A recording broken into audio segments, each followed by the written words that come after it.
No es un problema nuevo. Hace más de 3 meses que se viene denunciando, pero en las últimas 2 semanas ha habido un rebrote importante. Y no es únicamente un problema medioambiental, sino también una cuestión sanitaria y económica. El turismo que se acerca a esta zona lo hace en gran medida movido por el atractivo del embalse de As Conchas. Por esa razón, el BNG denuncia la pasividad de las dos administraciones con competencias en este ámbito, la Xunta y el Estado, que de momento no han aportado solución alguna al que ya está considerado como el caso de contaminación de aguas continentales más importante de los últimos años en Europa.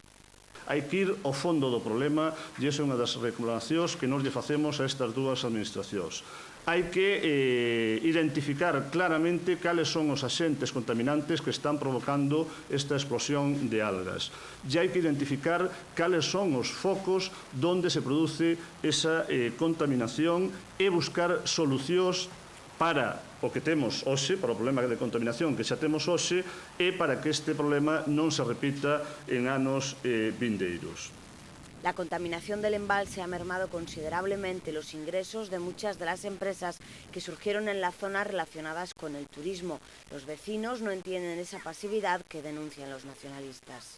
E eles, como repito, xa sabían que o Limia ten unha contaminación superior á media e que o Encoro das Conchas tiña unha contaminación superior á media. Xa o sabían desde que se deu publicado o Plan Hidrolóxico de Conca, que hai 6 meses, 7 meses concretamente que se deu publicado. Por tanto, non descoñecían xa esta situación, plantexanse nese Plan Hidrolóxico actuacións, pero que esas actuacións deben ser xa inmediatas ante esta explosión desa contaminación que agora é máis que evidente.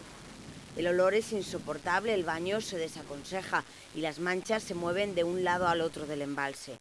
El BNG pide más contundencia a la hora de buscar soluciones. Eu non sei que é xusto o que produce iso. Ahora, hai indicios evidentes, non? O 90%, sendo moi xenerosos dos núcleos de población que están no entorno do Limia desde o seu nacemento hasta a súa chegada ao Encoro, e o 90% dos núcleos de población que están no entorno do propio Encoro non ten depuración de augas residuais. E directa ou indirectamente verten ao río Limia. Portanto, eso pode ser unha causa. O tipo de agricultura que se practica na Limia basada na utilización masiva de fertilizantes, herbicidas, insecticidas e demais, pois algunha causa, algunha parte de culpa terá. El próximo domingo a las 12:30 habrá una concentración en As Conchas.